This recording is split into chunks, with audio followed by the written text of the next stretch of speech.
Hi hello ನಮಸ್ಕಾರ ಎಲ್ರಿಗೂ get ready bro YouTube ಚಾನಲ್ಗೆ ಸ್ವಾಗತ. ಕರ್ನಾಟಕದ ಪ್ರಾಚೀನತೆ ಬಗ್ಗೆ ತಿಳಿತಾ ಇದ್ವಿ, ಅದರ ಮುಂದುವರೆದ ಭಾಗವೇ ಕಡತಗಳು. ಕಪ್ಪು ಬಟ್ಟೆಯ ನೂರಾರು ಮಡಿಕೆಗಳಿಂದ ಮಾಡಿದ ದಾಖಲೆಗಳನ್ನು ಕಡತಗಳು ಎಂದು ಕರೆಯುತ್ತೇವೆ. ಅಂದರೆ ಅಂದಿನ ಕಾಲದಲ್ಲಿ ದತ್ತಾಂಶವನ್ನು ಹೇಗೆ ಸಂಗ್ರಹಣೆ ಮಾಡುತ್ತಿದ್ದರು ಎಂದರೆ, ಮಡಿಕೆ ಮೇಲೆ ದತ್ತಾಂಶಗಳನ್ನು ಬರೆದು ಇದನ್ನ ಕಪ್ಪು ಬಟ್ಟೆಯಿಂದ ಸುತ್ತುತ್ತಿದ್ದರು. ಇದನ್ನ ಇತ್ತೀಚಿನ ದಿನಗಳಲ್ಲಿ ಫೈಲ್ಸ್ ಎಂದು ಕರೆಯುತ್ತೇವೆ. ಇಂತಹ ಕಡತಗಳನ್ನು ಮೈಸೂರು ಅರಮನೆ, ಶೃಂಗೇರಿ, ಉಡುಪಿ, ಗುಬ್ಬಿ, ಹೊಸಳ್ಳಿ ಮತ್ತು ಚಿತ್ರದುರ್ಗದ ಪಾಳ್ಯಗಾರರು ಸಹ ಕಡತಗಳನ್ನು ಮೇಂಟೈನ್ ಮಾಡುತ್ತಿದ್ದರು ಎಂದು ಉಲ್ಲೇಖವಿದೆ. ಗ್ರೀಕ್ ಬರಹಗಾರರು ಗ್ರೀಕ್ನ ಪ್ರಸಿದ್ಧ ಕವಿ ಕ್ರಿಸ್ತಶಕ 130ರಲ್ಲಿ ಜಿಯೋಗ್ರಾಫಿಕಲ್ ಔಟ್ಲೈನ್ ಎಂಬ ಕೃತಿಯನ್ನು ರಚಿಸಿದ್ದಾನೆ. ಅವನ ಕೃತಿಯಲ್ಲಿ ಕರ್ನಾಟಕದ ಬನವಾಸಿ, ಬಾದಾಮಿ, ಪಟ್ಟದಕಲ್ಲು ಮತ್ತು ಪುನ್ನಾಟ ಎಂಬ ಪ್ರದೇಶಗಳ ಬಗ್ಗೆ ಉಲ್ಲೇಖಿಸಿದ್ದಾನೆ. ಜಿಯೋಗ್ರಾಫರ್ ಸ್ಟ್ರಾಂಬೋ ಇವನ ಕೃತಿಯಲ್ಲಿ ದಕ್ಷಿಣ ಭಾರತವು ಗ್ರೀಸ್, ಈಜಿಪ್ಟ್, ರೋಮ್ ನಡುವೆ ವಾಣಿಜ್ಯಾತ್ಮಕ ಸಂಬಂಧ ಹೊಂದಿತ್ತು ಎಂದು ಉಲ್ಲೇಖಿಸಿದ್ದಾನೆ. ಪ್ಲೇನಿಯ ನ್ಯಾಚುರಲ್ ಹಿಸ್ಟರಿ ಇವನ ಕೃತಿಯಲ್ಲಿ ದಕ್ಷಿಣ ಭಾರತ ಕರಾವಳಿ, ಖನಿಜ ಸಂಪತ್ತು ಮತ್ತು ಪ್ರಾಕೃತ ಇತಿಹಾಸದ ಬಗ್ಗೆ ಉಲ್ಲೇಖಿಸಿದ್ದಾನೆ. ಚೀನಿಯರ ದಾಖಲೆ ಚೀನಿಯರ ದಾಖಲೆಯಲ್ಲಿಯೂ ಸಹ ಕನ್ನಡ ನಾಡು ಮತ್ತು ನುಡಿಯ ಬಗ್ಗೆ ಉಲ್ಲೇಖವಿದೆ. ಮುಯಸ್ತಾನ್ನ ಸಿಇಪಿ ಕೃತಿ ಇವನು ಹರ್ಷವರ್ಧನನ ಕಾಲಕ್ಕೆ ಬರುತ್ತಾನೆ. ಅದೇ ರೀತಿ ಇಮ್ಮಡಿ ಪುಲಕೇಶಿಯ ಆಸ್ಥಾನಕ್ಕೂ ಬರುತ್ತಾನೆ. ಹಾಗಾಗಿ ಇವನ ಕೃತಿಯಲ್ಲಿ ಚಾಲುಕ್ಯ ದೊರೆ ಇಮ್ಮಡಿ ಪುಲಕೇಶಿಯ ಬಗ್ಗೆ ಉಲ್ಲೇಖವಿದೆ. ಅರಬ್ ಪ್ರವಾಸಿಗಳ ಗ್ರಂಥಗಳು ಸುಲೇಮನ್ನ ರೆಹಲ ಕೃತಿ. ಸುಲೇಮನ್ ರಾಷ್ಟ್ರಕೂಟರ ಅರಸ ಅಮೋಘವರ್ಷ ನೃಪತುಂಗನ ಆಸ್ಥಾನಕ್ಕೆ ಬರುತ್ತಾನೆ. ಇವನ ಕೃತಿಯಲ್ಲಿ ರಾಷ್ಟ್ರಕೂಟರು ಮತ್ತು ಗುರ್ಜರರ ನಡುವೆ ಕದನಗಳು ಆಗಿವೆ ಎಂದು ಉಲ್ಲೇಖಿಸಿದ್ದಾನೆ. ಸುಲೇಮನ್ ಆಗಿನ ಸಂದರ್ಭಗಳಲ್ಲಿ ಜಗತ್ತಿನ 4 ಸರ್ವಶ್ರೇಷ್ಠ ಮನೆತನಗಳಲ್ಲಿ ರಾಷ್ಟ್ರಕೂಟರ ಮನೆತನವೂ ಒಂದು ಹೇಳಿದ್ದಾನೆ. ಅವನು ನೋಡಿದ ಪ್ರಕಾರ 1 ಚೀನಾ, 2 ಪರ್ಷಿಯನ್, 3 ರೋಮ್, 4 ರಾಷ್ಟ್ರಕೂಟರು. ಅದೇ ರೀತಿ ಯುರೋಪಿಯನ್ ಪ್ರವಾಸಿಗಳ ಕಥನಗಳಲ್ಲಿಯೂ ಸಹ ಕನ್ನಡ ನಾಡಿನ ಬಗ್ಗೆ ಉಲ್ಲೇಖವಿದೆ. ಮಾರ್ಕ್ ಪೋಲೋ ಬರೆದ ಟ್ರಾವೆಲ್ಸ್ ಆಫ್ ಮಾರ್ಕ್ ಪೋಲೋ ಎಂಬ ಕೃತಿಯಲ್ಲಿ ನಮ್ಮ ನಾಡಿನ ಕರಾವಳಿಯಲ್ಲಿ ಸಿಗುವಂತಹ ಮುತ್ತಿನ ಬಗ್ಗೆ ಹಾಗೂ ಕರಾವಳಿ ಪ್ರದೇಶಗಳಲ್ಲಿ ಸಿಗುವಂತಹ ಮಸಾಲ ಪದಾರ್ಥಗಳ ಬಗ್ಗೆ ಉಲ್ಲೇಖ ಮಾಡಿದ್ದಾನೆ. ಇವೆಲ್ಲ ಏನು ತಿಳಿಸಿಕೊಡುತ್ತವೆ ಎಂದರೆ, ಕನ್ನಡ ನಾಡು ಯಾವ ರೀತಿ ಇತ್ತು, ಅಲ್ಲಿ ಜನ ಹೇಗೆ ಇದ್ರು, ಅವರ ಆಚರಣೆ ಹೆಂಗಿತ್ತು, ಈ ಪುಸ್ತಕ ಓದಿದಾಗ ನಮಗೆ ಗೊತ್ತಾಗುತ್ತದೆ. ಆ ಪುಸ್ತಕದಲ್ಲಿ ನಮಗೆ ಗೊತ್ತಿರದ ಎಷ್ಟು ವಿಷಯಗಳಿವೆ. ಅಲ್ಲಿಂದಲೂ ಕೂಡ ಕನ್ನಡ ನಾಡು ಇತ್ತು, ಕನ್ನಡಿಗರ ಸ್ವಭಾವ ಹೇಗೆ ಇತ್ತು, ವ್ಯವಹಾರಿಕ ಸಂಬಂಧ ಹೆಂಗಿತ್ತು ಅನ್ನೋದು ನಮಗೆ ಈ ಸಾಹಿತಿ ಆಧಾರಗಳು ತಿಳಿಸಿಕೊಡುತ್ತವೆ. ಈ ರೀತಿ ಒಂದಿಷ್ಟು ದಾಖಲೆ ನೋಡುತ್ತೇವೆ. ಅದೇ ರೀತಿ ಭೂ ಉತ್ಖನನ ಆಧಾರಗಳು. ಒಂದಿಷ್ಟು ಆಧಾರಗಳ ಸಲುವಾಗಿ ಯಂತ್ರಗಳು ಅಥವಾ ಮಾನವ ಬಲವನ್ನು ಬಳಸಿ ಕೆಲವು ವಸ್ತುಗಳನ್ನು ಹೊರತೆಗೆಯುತ್ತಿದ್ದೇವೆ. ಇದನ್ನ ಭೂ ಉತ್ಖನನ ಆಧಾರಗಳು ಎಂದು ಕರೆಯುತ್ತೇವೆ. ಇದರಲ್ಲಿ 2 ರೀತಿಯ ಉತ್ಖನನಗಳಿವೆ. ಒಂದು ಸಮತಲ ಉತ್ಖನನ, ಮತ್ತೊಂದು ಲಂಬ ಉತ್ಖನನ. ಸಮತಲ ಉತ್ಖನನ ಎಂದರೆ ಭೂಮಿಯ ಸರ್ಫೇಸ್, ಭೂಮಿಯ ಮೇಲ್ಭಾಗವನ್ನು ಮಾತ್ರ ತೋಡುವುದು. ಈ ಮೂಲಕ ಭೂಮಿಯ ಕೆಳಪದರದಲ್ಲಿ ಯಾವುದಾದರೂ ಆಧಾರಗಳು ಸಿಗ್ತವ ಅನ್ನೋದು ನಮಗೆ ಸಮತಲ ಉತ್ಖನನದ ಮೂಲಕ ಸಿಗ್ತಕ್ಕಂಥದ್ದು. ಇನ್ನು ಲಂಬ ಉತ್ಖನನ, ಲಂಬವಾಗಿ ತೋಡುವುದು ಅಂದರೆ ಬಾವಿಯ ಆಕಾರದಲ್ಲಿ. ಭೂಮಿಯನ್ನು ಬಾವಿಯ ಆಕಾರದಲ್ಲಿ ಕೊರೆದಾಗ ಬಹಳಷ್ಟು ಆಳದಲ್ಲಿ ವಸ್ತುಗಳು ಉದುಗಿ ಹೋಗಿದ್ದರೆ ಅಥವಾ ಪಳೆಯುಳಿಕೆಗಳು ಉದುಗಿ ಹೋಗಿದ್ದರೆ ನಮಗೆ ಅದು ಲಂಬ ಉತ್ಖನನದ ಮೂಲಕ ಸಿಗ್ತಕ್ಕಂಥದ್ದು. ಲಂಬ ಉತ್ಖನನ ಎಂದರೆ ನೇರವಾಗಿ ತೋಡುವುದು. ಈ 2 ರೀತಿಯ ಉತ್ಖನನ ಆರ್ಕಿಯಾಲಜಿಕಲ್ ಡಿಪಾರ್ಟ್ಮೆಂಟ್ ಅಥವಾ ಪುರಾತತ್ವ ಇಲಾಖೆಯವರು ಈ 2 ರೀತಿಯ ಉತ್ಖನನ ಮಾಡಿ ಭೂಮಿಯ ಅಂತರಾಳದಲ್ಲಿ ಇರ್ತಕ್ಕಂತಹ ಆಧಾರಗಳನ್ನು ಹೊರತೆಗೆಯುತ್ತಾರೆ. ಆ ಮೂಲಕ ನಮಗೆ ಇತಿಹಾಸ ತಿಳಿಯಲು ಅನುಕೂಲವಾಗುತ್ತದೆ. ಇನ್ನು ಭಾರತದಲ್ಲಿ ಪುರಾತತ್ವ ಸಂಶೋಧನೆ ಕೊಡುಗೆ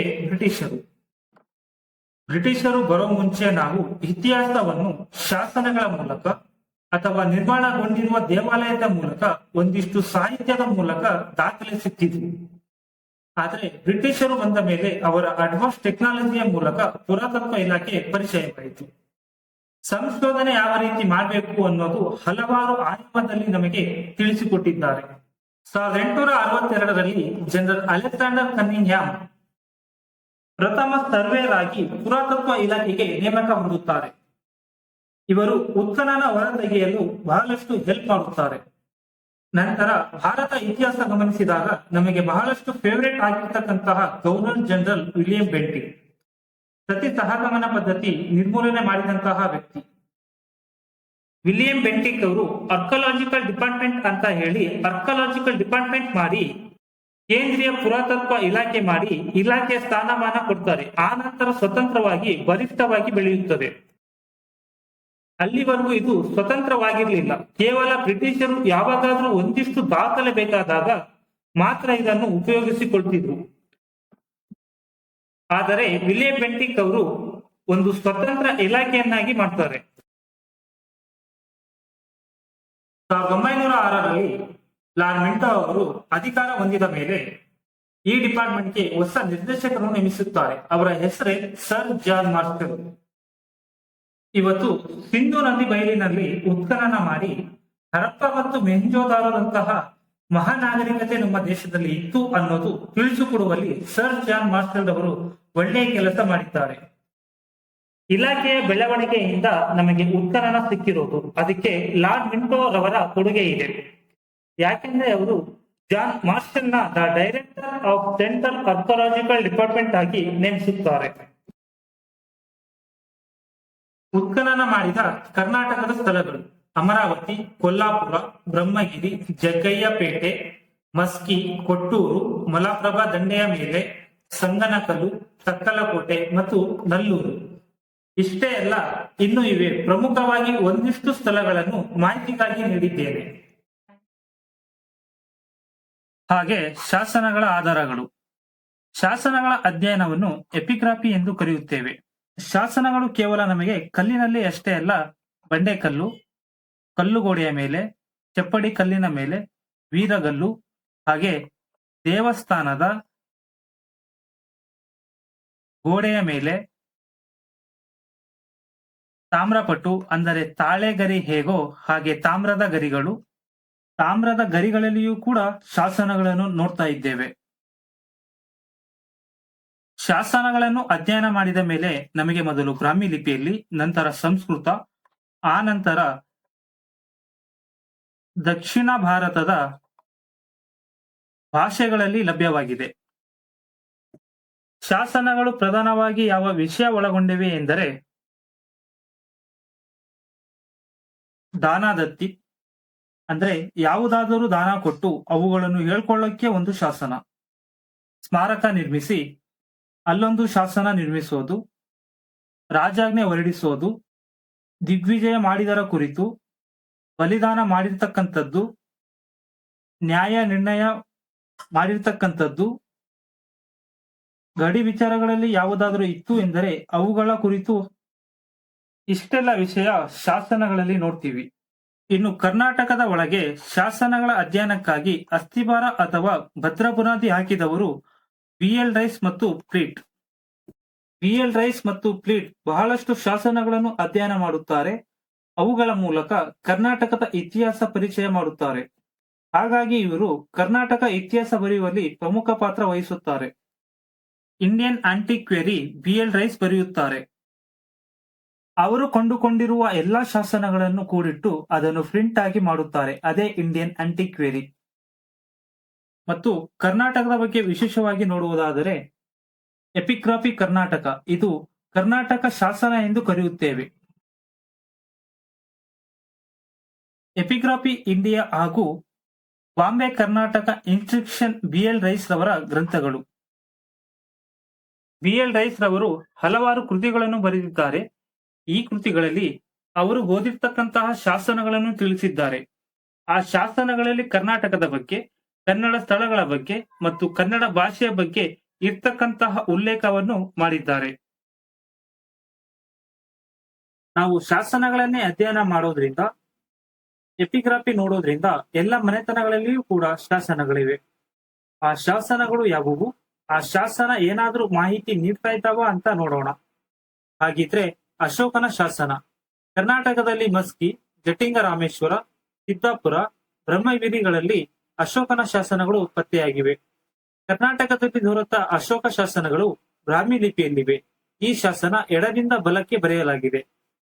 ಮಸ್ಕಿ ಶಾಸನ ಈ ದೃಷ್ಟಿಯಿಂದ ಬಹಳಷ್ಟು ಇಂಪಾರ್ಟೆಂಟ್ ಆಗುತ್ತೆ. ಯಾಕೆಂದ್ರೆ ಗಣಿ ಇಂಜಿನಿಯರ್ ಆಗಿರ್ತಕ್ಕಂತಹ ಶ್ರೀ ಬೆಡೆಂಟ್ ಅವರು ಕಂಡು ಹಿಡಿದ ಪ್ರಕಾರ ಅಥವಾ ಸಂಶೋಧನೆ ಮಾಡಿದ ಪ್ರಕಾರ ಅಶೋಕನಿಗೆ ದೇವನಾಂಪ್ರಿಯ ಪ್ರಿಯದರ್ಶಿ ಅಶೋಕ ಸಹ ಎಂಬ ಬಿರುದು ಇತ್ತು. 14 ಸಾಲುಗಳನ್ನು ಒಳಗೊಂಡ ಬ್ರಾಹ್ಮಿ ಲಿಪಿಯಲ್ಲಿರುವ ಮಸ್ಕಿ ಶಾಸನ ಇದುವರೆಗೂ ಅಶೋಕನಿಗೆ ಯಾವಾಗ ಮನ ಪರಿವರ್ತನೆ ಆಗುತ್ತದೆ, ಬೌದ್ಧ ಧರ್ಮ ಸ್ವೀಕರಿಸುತ್ತಾನೆ, ಬೌದ್ಧ ಧರ್ಮದಲ್ಲಿ ಇರುವ ಆಚರಣೆ ಅವನಿಗೆ ಇಷ್ಟ ಆಗುತ್ತವೆ, ಅವುಗಳನ್ನು ಪ್ರಶ್ನಿಸಬೇಕು. ಅಶೋಕನ ಉದ್ದೇಶ ದೇಶದ ಮೂಲೆ ಮೂಲೆಯಲ್ಲಿರುವ ಜನರಿಗೆ ಬೌದ್ಧ ಧರ್ಮದ ಬಗ್ಗೆ ಗೊತ್ತಾಗಬೇಕು ಅನ್ನೋ ಕಾರಣಕ್ಕೆ ಧರ್ಮ ಪ್ರಚಾರವನ್ನು ಶಾಸನಗಳ ಮೂಲಕ ಮಾಡುತ್ತಾನೆ. ಅದೇ ರೀತಿ ದೊರೆತ ಮಸ್ಕಿ ಶಾಸನ ಶ್ರೀ ಬೆಡೆಂಟ್ ಅವರು ಕಂಡುಹಿಡಿಯುತ್ತಾರೆ. ಮಸ್ಕಿ ಶಾಸನದಲ್ಲಿ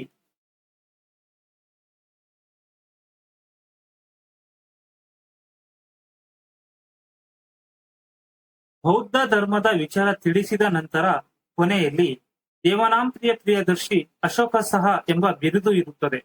ಅಲ್ಲಿವರೆಗೂ ದೊರೆತ ಅಶೋಕನ ಬಂಡೆ ಶಾಸನಗಳು ಮತ್ತು ಇತರ ಶಾಸನಗಳಲ್ಲಿ ದೇವನಾಂಪ್ರಿಯ ಪ್ರಿಯದರ್ಶಿ ಅನ್ನೋ ಪದ ಮಾತ್ರ ಇರುತ್ತೆ.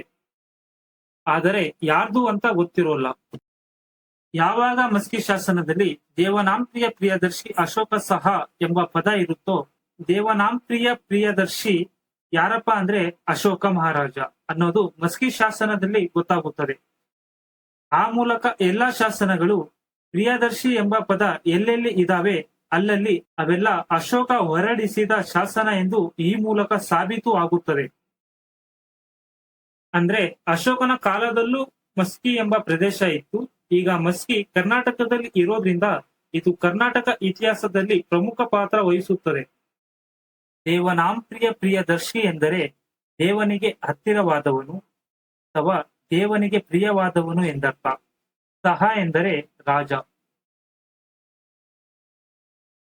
ನೆಕ್ಸ್ಟ್, ಕದಂಬರ ಶಾಸನಗಳು. ಕದಂಬರ ಪ್ರಸಿದ್ಧ ಅರಸ ಕಾಕುಸ್ಥವರ್ಮ ಹೊರಡಿಸಿದ ಅಲ್ಮಿಡಿ ಶಾಸನ ನಿಮಗೆ ಗೊತ್ತಿರ್ತಕ್ಕಂಥದ್ದು. 16 ಸಾಲುಗಳನ್ನು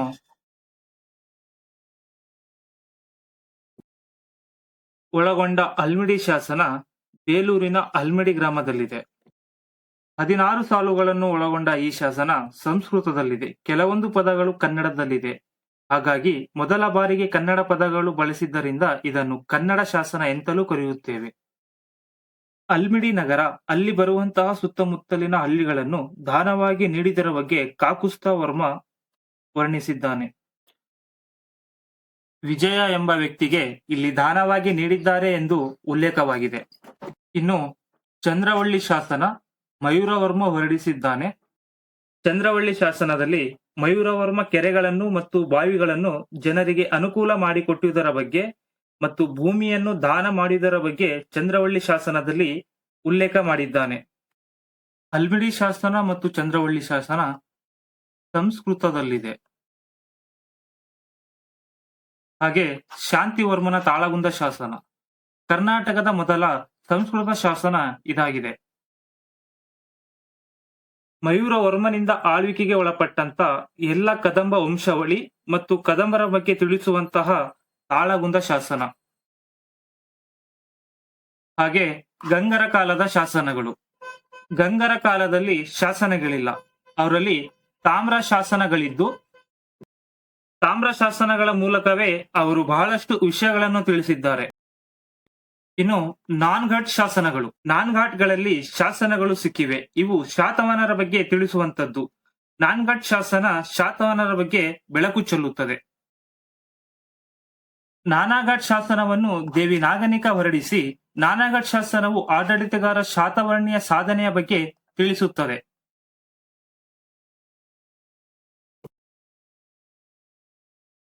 ಇನ್ನು ಬಾದಾಮಿ ಚಾಲುಕ್ಯರ ಶಾಸನ.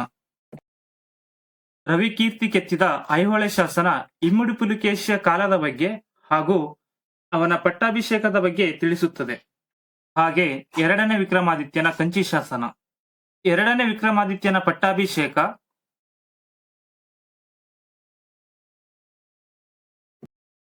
ಮತ್ತು ಅವನ ದಿಗ್ವಿಜಯದ ಬಗ್ಗೆ ತಿಳಿಸುವಂತದ್ದು. ಕಂಚಿಯಲ್ಲಿ ಪಲ್ಲವರನ್ನು ಓಡಿಸುವುದರ ಬಗ್ಗೆ ಹಾಗೂ ಸದೆ ಬಡಿಯುವುದರ ಬಗ್ಗೆ ಕಂಚಿ ಶಾಸನದಲ್ಲಿ ವಿವರಣೆ ಇದೆ. ಲೋಕಮಹಾದೇವಿಯ ಪಟ್ಟದಕಲ್ಲು ಶಾಸನ. ಪಟ್ಟದಕಲ್ಲಿನಲ್ಲಿ ಲೋಕಮಹಾದೇವಿಯು ಲೋಕೇಶ್ವರ ದೇವಸ್ಥಾನ ಕಟ್ಟಿಸುತ್ತಾಳೆ. ವಿಕ್ರಮಾದಿತ್ಯನ ಮಡದಿ ವಿಕ್ರಮಾದಿತ್ಯನ ವಿಜಯದ ಕುರಿತು ವಿವರಣೆ ನೀಡುವ ಶಾಸನ ಪಟ್ಟದಕಲ್ಲು ಶಾಸನ. ವಿಕ್ರಮಾದಿತ್ಯನಿಗೆ ಎರಡು ಮಡದಿಯರಿರುತ್ತಾರೆ, ಒಂದು ಲೋಕಮಹಾದೇವಿ ಮತ್ತೊಂದು ತ್ರೈಲೋಕೇಶ್ವರಿ.